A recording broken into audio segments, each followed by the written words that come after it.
ماہرہ زینب خان کے قلم سے لکھا ناول میں تیرے قربان، قسط نمبر 2۔ ذرا سی زندگی ہے، ارمان بہت ہیں، ہمدرد کوئی نہیں، انسان بہت ہیں۔ دل کا درد سناؤں تو سناؤں کس کو، جو دل کے قریب تھے وہ انجان بہت ہیں۔ اونچے نیچے پتھریلے راستوں پر وہ کافی مہارت سے گاڑی دوڑا رہا تھا۔ خاموشی سے بیٹھی ہوئی اس کی پوری توجہ اپنی ڈرائیونگ کی جانب مرکوز تھی۔ وہ بھی کھڑکی سے باہر بھاگتے دوڑتے قدرتی مناظر کو دیکھنے میں مگن تھی۔ یہ تو طے تھا کہ جب بھی وہ دونوں تنہا ہوں گے یا تو ان کا جھگڑا ہوگا یا پھر دونوں ہی خاموش رہیں گے۔ نارمل گفتگو ان کے درمیان جیسے ہو ہی نہیں سکتی تھی۔ عاشر کو تھکن کا احساس شدت سے ہو رہا تھا۔ اس کی آنکھوں میں بھی نیند کی کمی کے باعث سرخی سی تھی، لیکن ہر بار ایسے ہی ہوتا تھا۔ وہ نہ چاہتی ہوئی بھی اس کے ہاتھوں بلیک میل ہو جایا کرتا تھا۔ بریزے کی دوست کا گھر ساتھ والے گاؤں میں تھا، جس کا فاصلہ اتنا زیادہ نہیں تھا۔ کچھ عاشر کی رش ڈرائیونگ نے بھی ان کو جلدی پہنچا دیا تھا۔ اب تم جا سکتے ہو، واپسی پر میں یوسف کو فون کر دوں گی، وہ آ جائے گا لینے۔ بیگ کا اسٹریپ کندھے پہ ڈال کر وہ چادر کا کونا ٹھیک کرتی ہوئی سرسری سا بولی۔ ابھی یوسف کسی کام سے شہر گیا ہوا تھا، جس کی وجہ سے وہ عاشر کے ساتھ آنے پہ مجبور ہوئی تھی۔ تم نے تو کہا تھا آدھے گھنٹے کا کام ہے۔ اس کا انداز چپتا ہوا تھا۔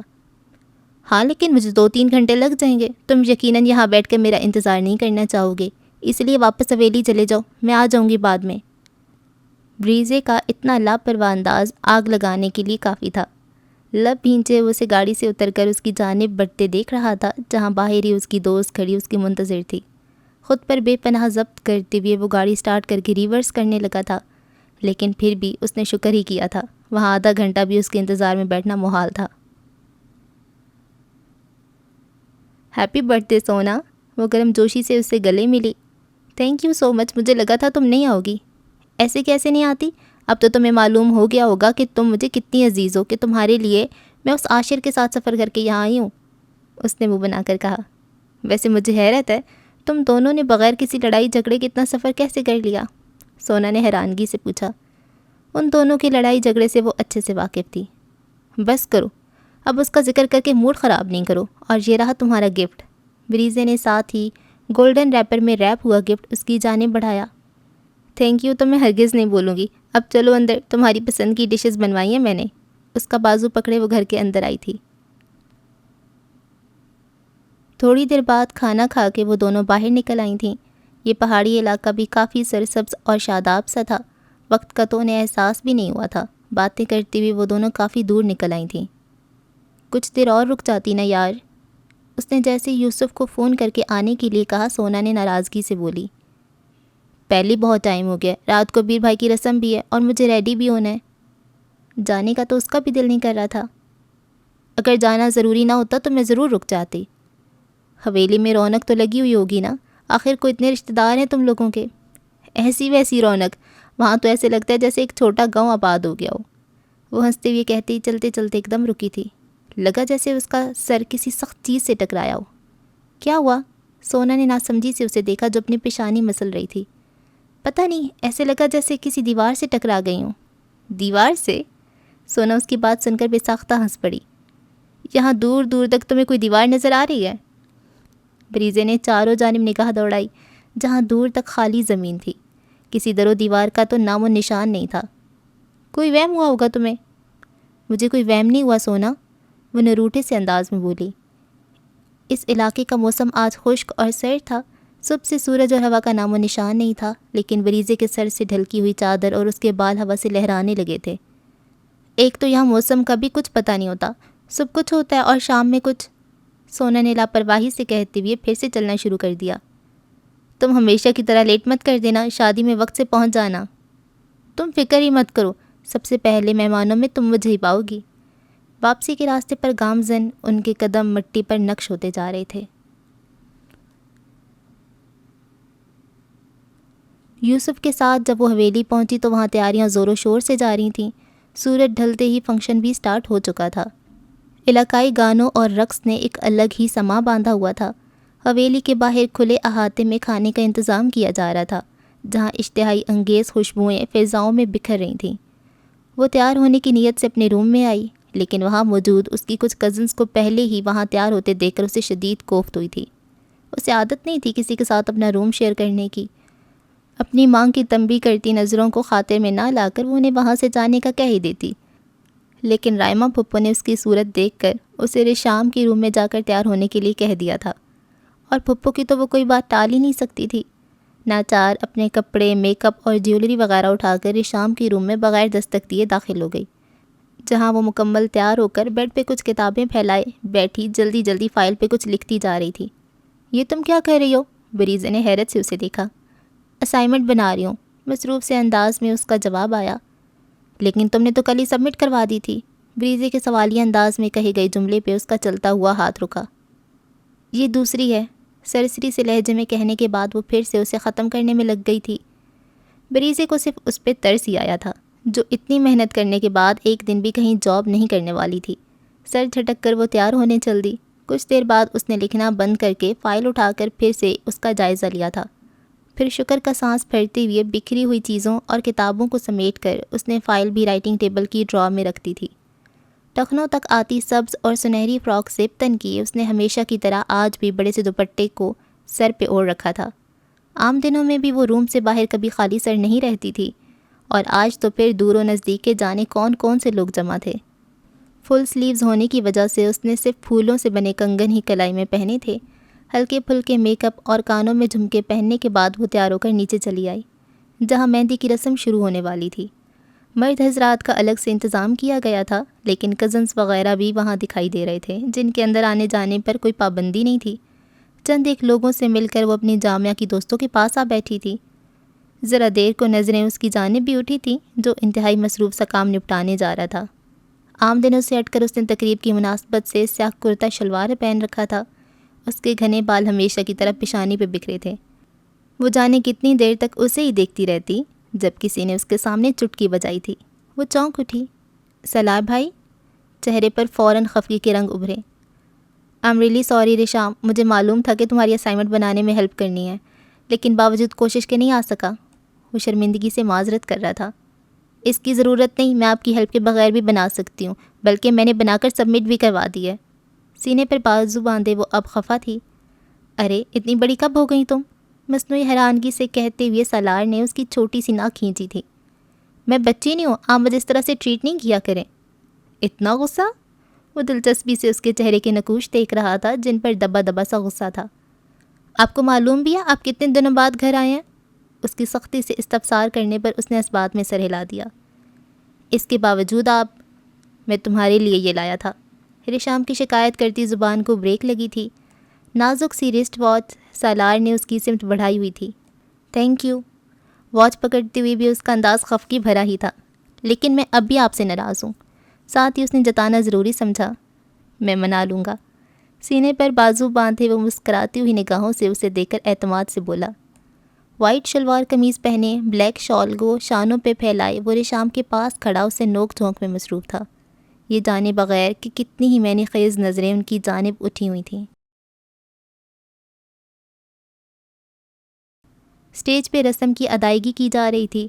ڈھولک کے ساتھ ساتھ شادی کے گیت بھی گائے جا رہے تھے، مہمانوں کی آمد و رفت بھی جاری تھی۔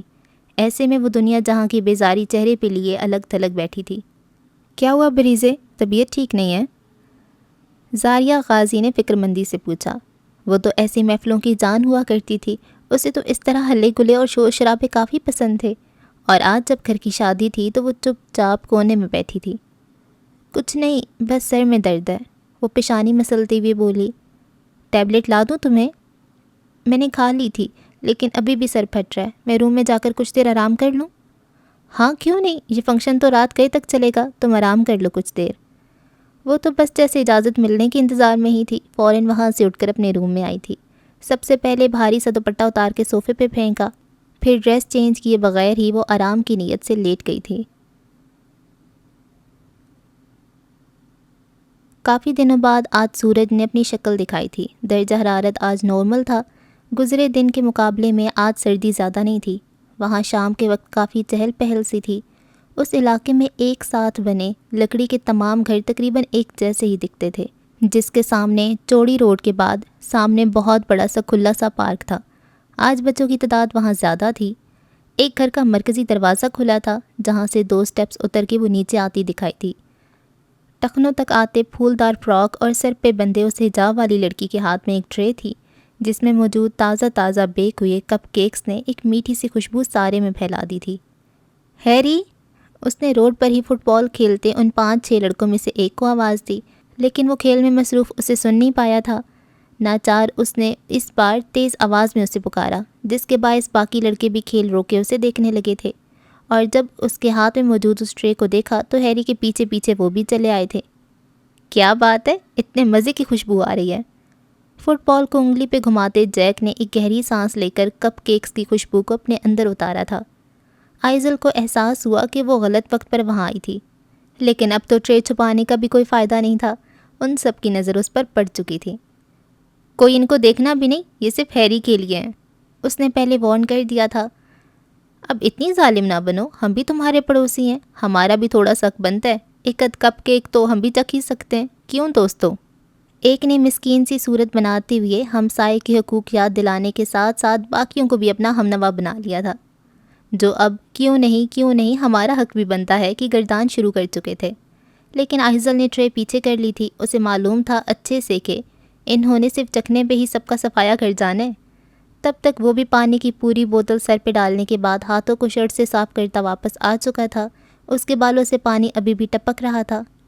اس سے اچھا تو تم گھر جا کر ہی فریش ہو جاتے، آئزل نے اس کی بھیگی شرٹ دیکھ کر کہا۔ میرے منظر سے غائب ہوتی ان لوگوں نے تمہاری محنت پہ پانی پھیر کے یہ سب چٹ کر جانا تھا، میں یہ رسک کیوں کر لے سکتا بھلا؟ اس کی نیلی آنکھوں میں ایک الگ ہی چمک ابھری تھی۔ صرف ایک کیک اٹھا کر اس نے پوری ٹرے اپنے دوستوں کو دے دی تھی، جو خوشی سے ہیری از دا بیسٹ کے نعرے لگاتے وہاں سے رفو چکر ہو گئے تھے۔ ٹیسٹی ہے، ایک بائٹ لے کر اس نے ستائش سے کہا، لیکن وہ ناراضگی سے کچھ نہیں بولی۔ وہ مجھے کبھی اکیلے نہیں کھانے دیتے آئزل، تم ہمیشہ ایسی کرتے ہو، میں اتنی محنت سے بناتی ہوں اور تم سب اپنے دوستوں کو دے دیتے ہو، آئندہ کچھ نہیں بناؤں گی تمہارے لیے۔ اچھا نا، سوری، آئندہ ایک پیس بھی نہیں دوں گا کسی کو۔ وہ سنی انسنی کرتی پارک کی جانب بڑھ گئی تھی۔ آئزل رکو تو، میری بات تو سنو یار، وہ آوازیں دیتا اس کے پیچھے پیچھے جا رہا تھا۔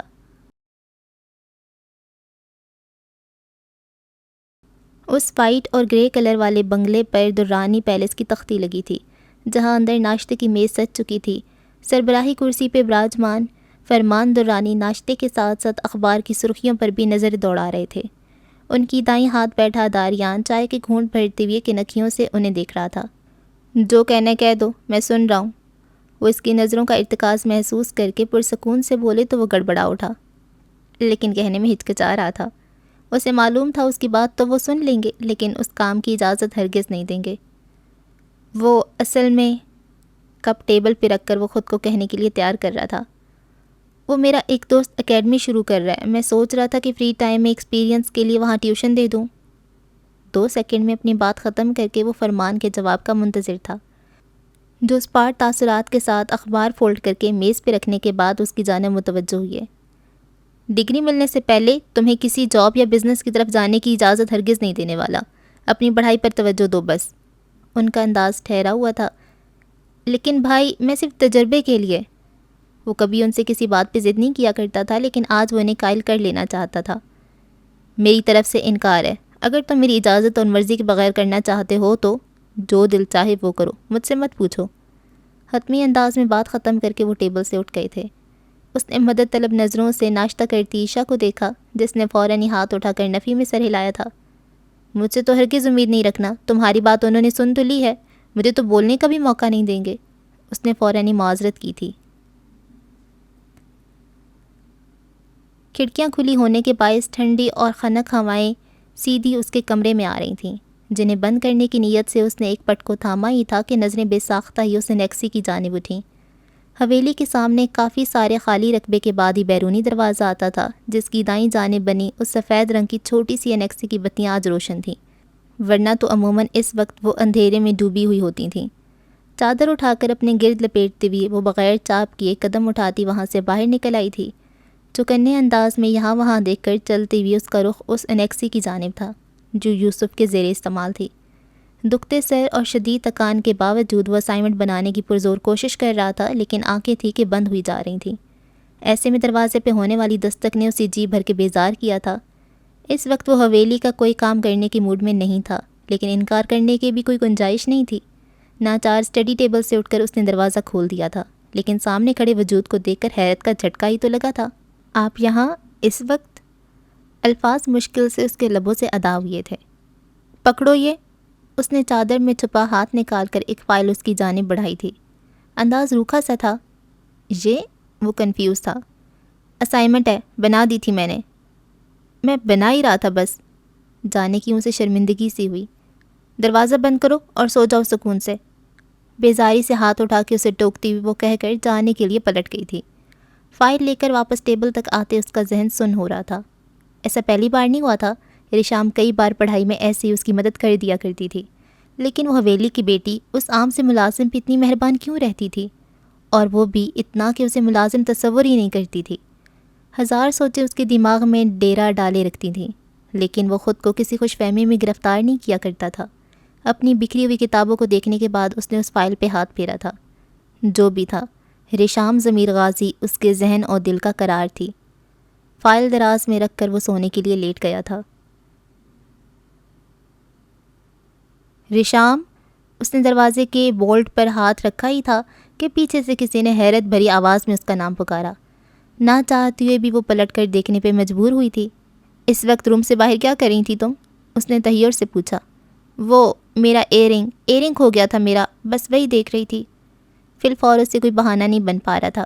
جو ذہن میں آیا وہی بول گئی۔ وہ یہ جانتی تھی کہ کتنی بے وقوفانہ بات وہ کہہ گئی ہے۔ ایئرنگ ڈھونڈنے کا یہ کون سا وقت ہے؟ ذرا بتاؤ تو، اس نے آئی برو اٹھا کر پوچھا۔ وہ بہت قیمتی ہے سالار بھائی۔ اچھا، کون سا ڈائمنڈ لگا ہے اس میں؟ میری بیسٹ فرینڈ نے گفٹ کیا تھا، اس نے خفگی سے کہا۔ صبح ڈھونڈ لینا، ابھی سو جاؤ جا کر، وہ نرمی سے بولا۔ بس جا ہی رہی تھی، گڈ نائٹ۔ اتنی جلدی جان خلاصی ہونے پر فوراً اسے کہتے ہوئے اس نے روم میں جا کر دروازہ بند کر دیا تھا۔ مین روڈ پر بنے شیشے کی دیواروں والے بک سٹور کا منظر باہر سے واضح دکھ رہا تھا، جہاں اندر موجود کتب بینی کی شوقین لوگ کتابوں کے بڑی بڑی ریکس کے پاس کھڑے اپنی مطلوبہ کتابیں دیکھ رہے تھے۔ وہ اس کے پیچھے پیچھے چلتے ہوئے غیر دلچسپی سے کتاب اٹھا کر اسے الٹ پلٹ کرنے کے بعد واپس رکھتا جا رہا تھا۔ ہیری، تم بور ہو رہے ہو تو وہاں جا کر بیٹھ جاؤ، ان کی ترتیب خراب مت کرو، آئزل نے خفگی سے اس بڑی سی میز کی طرف اشارہ کر کے کہا تھا جہاں چند افراد بیٹھے تھے۔ اوکے، میں نہیں ہاتھ لگا رہا کسی کو، اس نے کہتے ہی دونوں ہاتھوں کو پشت پر باندھ لیا تھا۔ ویسے تمہیں لینا کیا ہے آئزل؟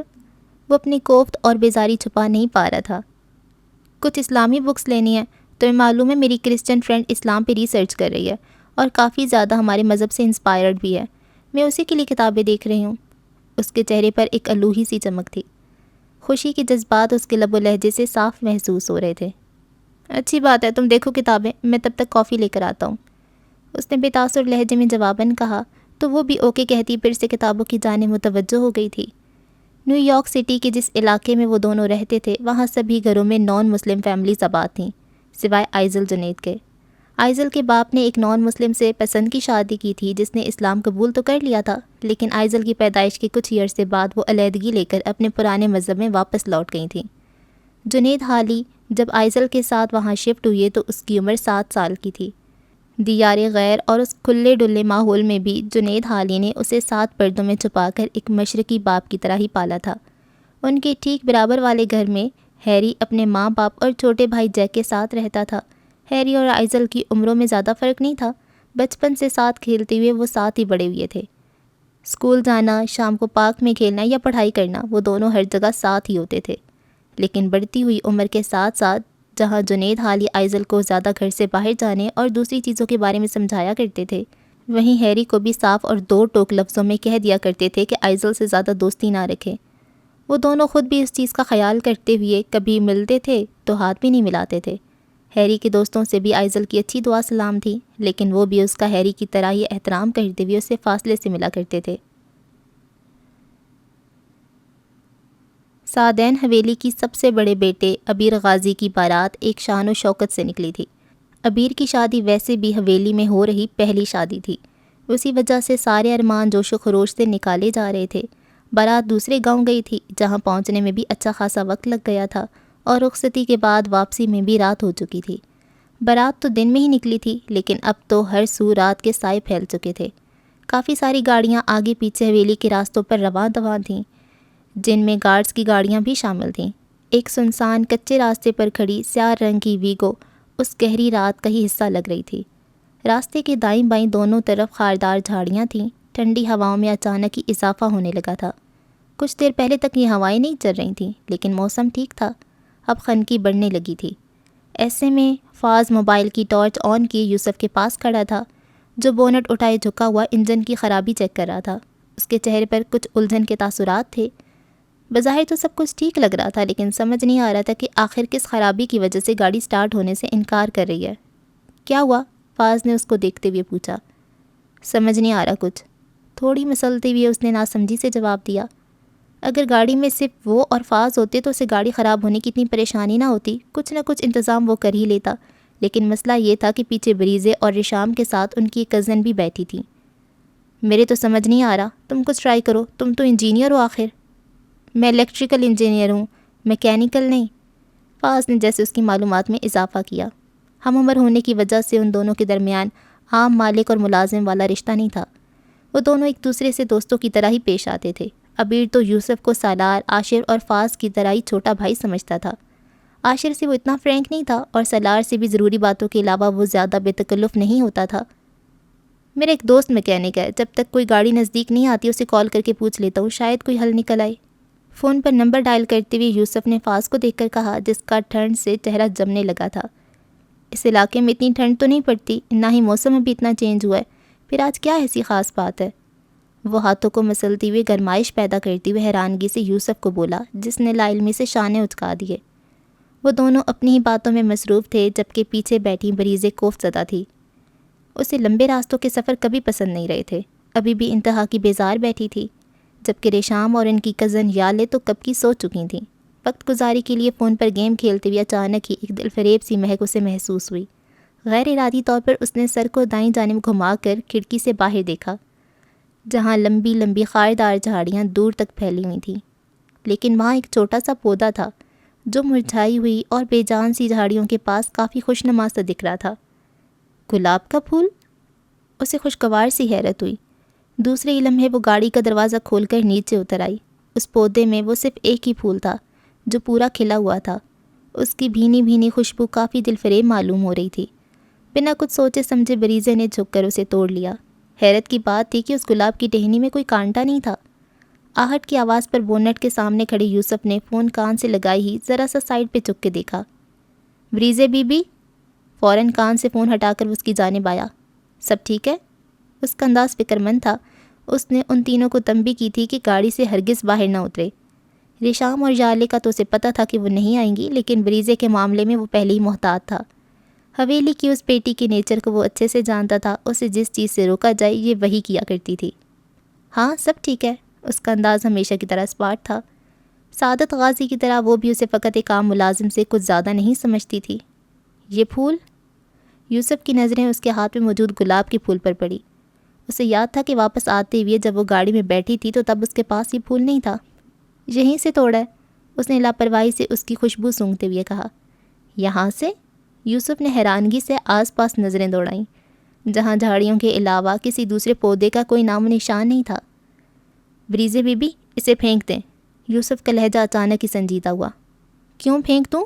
اس کی پیشانی پر بل پڑے۔ میں نے کہا کہ اسے پھینک دیں اور گاڑی میں جا کر بیٹھیں۔ اس کا انداز گستاخ نہیں تھا، لیکن سرد اور سپاٹ سا تھا۔ کیا ہو رہا ہے؟ فاز بھی ان کی باتیں سنتا وہیں آ گیا، جبکہ ریشام اور یالے بھی جاگ چکی تھیں۔ تم اپنی حد میں رہو یوسف، بریزے نے سختی سے اسے وارن کیا۔ یہ پھول کہاں سے آیا ہے؟ وہ تینوں حیرت زدہ تھے۔ اس کی تیز خوشبو فضاؤں میں گھلتی جا رہی تھی۔ یہاں سے توڑا انہوں نے۔ یوسف کے کہنے پر فاز نے چونک کر بریزے کو دیکھا۔ تمہارے دماغ خراب ہو گئے؟ پھینکو اسے، اس نے قدرے غصے سے کہا تو بریزے نے ان دونوں کو گھورتے ہوئے نہ چاہتی بھی دور جھاڑیوں میں اسے اچھال دیا تھا۔ تم سے اتنی بے وقوفی کی امید نہیں تھی مجھے، فاز نے تعصب سے کہا۔ تم دونوں کیوں اتنا اوور ریئیکٹ کر رہے ہو؟ صرف ایک پھول ہی تھا وہ، اس نے ناگواری سے ان دونوں کو کہا۔ تبھی دور سے ایک گاڑی کی ہیڈ لائٹس انہیں دکھائی دیں۔ فاز اور یوسف دونوں ہی فوراً حرکت میں آتے ہوئے محتاط ہوئے تھے۔ جس سنسان جگہ پر وہ موجود تھے وہاں کچھ بھی ہو سکتا تھا۔ سچ شکر کہ اس گاڑی میں سالار اور عاشر موجود تھے۔ ان کے پاس ہی گاڑی روک کر وہ دونوں اتر آئے تھے۔ کیا ہوا گاڑی کو؟ سالار نے ناسمجھی سے یوسف سے پوچھا۔ معلوم نہیں، سٹارٹ نہیں ہو رہی، ساری کوششیں کر کے دیکھ لی ہیں، اس نے شانے اٹھا کر کہا تو عاشر نے بونٹ اٹھا کے اسے دیکھنا شروع کر دیا تھا اور 5 منٹ کے اندر ہی وہ ہاتھ جھاڑتی ہوئی ان کے پاس آیا۔ تم سے بہتر گاڑی کے مسئلوں کو کوئی نہیں جان سکتا، اور تم کہہ رہے ہو کہ تم سے یہ چھوٹا سا مسئلہ حل نہیں ہوا؟ اسے کافی حیرانگی تھی۔ فاز اور یوسف نے چونک کر ایک دوسرے کو دیکھا۔ جو مسئلہ عاشر نے ٹھیک کیا تھا وہ تو اس میں تھا ہی نہیں، وہ 1000 بار چیک کر چکے تھے۔ تم نے کیوں منہ بنا رکھا ہے؟ کون سے جن سے لڑائی ہوئی ہے تمہاری؟ سالار نے اسے چھیڑتے ہوئے کہا۔ میری کسی جن سے لڑائی کیوں ہوگی؟ یہ دونوں کسی جن سے کم ہیں کیا؟ وہ سابقہ لہجے میں بولی۔ سیاہ میکسی پہنے ٹھنڈ سے بچنے کے لیے شیفون کے دوپٹے سے خود کو کور کرنے کی ناکام کوشش کر رہی تھی۔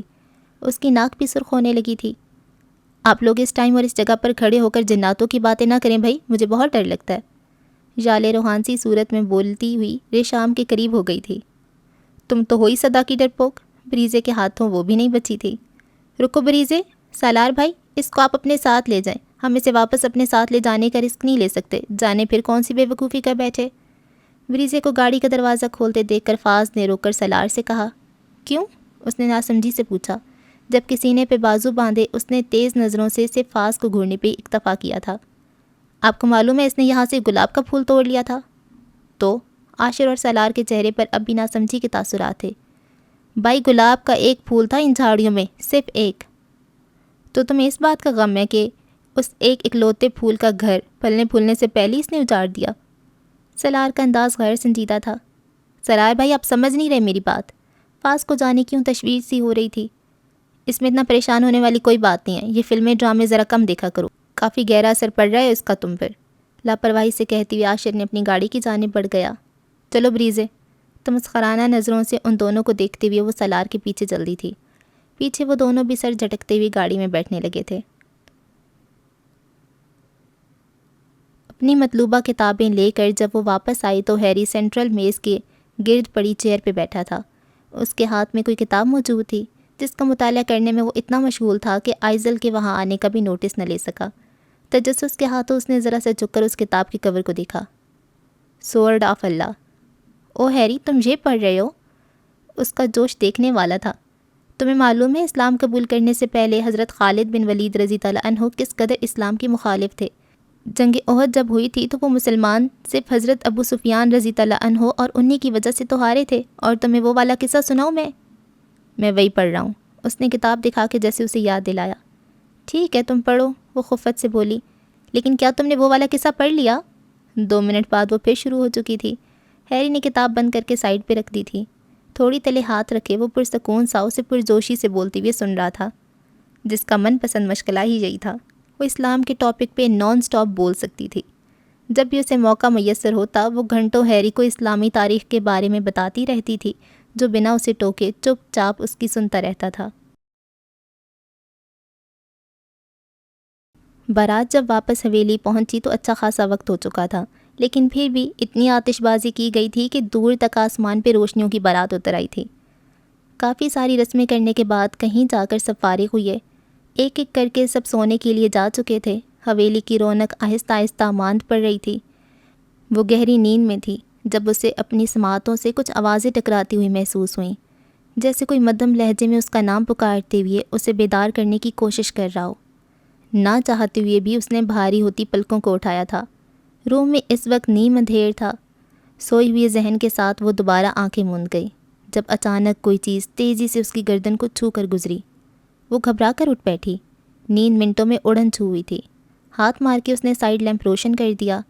بڑی سی کھڑکی کے دونوں پٹ کھلے ہوئے تھے، جس پہ لگا جالی دار پردہ ہوا سے لہرا رہا تھا۔ بریزے کو اچھے سے یاد تھا کہ سوتے ہوئے وہ کھڑکی بند کر کے سوئی تھی۔ چاند کی روشنی کی ہلکی سی لکیریں پردوں کے لہرانے سے جگہ بناتی اس کے کمرے میں داخل ہو رہی تھیں، جس سے کچھ دیر کے لیے وہ روشن ہو جاتا تھا۔ واپسی پر وہ اتنا تھک گئی تھی کہ بنا چینج کیے ہی سو گئی۔ ابھی کپڑے بدلنے کے ارادے سے وہ اٹھنے لگی تھی کہ غیر ارادہ سی نظریں سائڈ ٹیبل پر پڑیں۔ وہ بری طرح چونک اٹھی۔ وہاں لیمپ کے پاس وہی گلاب کا پھول تھا جو وہ ویرانے میں پھینک آئی تھی۔ ماہرہ زینب خان کے قلم سے لکھا ناول میں تیرے قربان کی قسط نمبر 2 کا اختتام ہوا۔ آپ سے اگلی قسط میں ملاقات ہوگی، تب تک کے لیے اللہ حافظ۔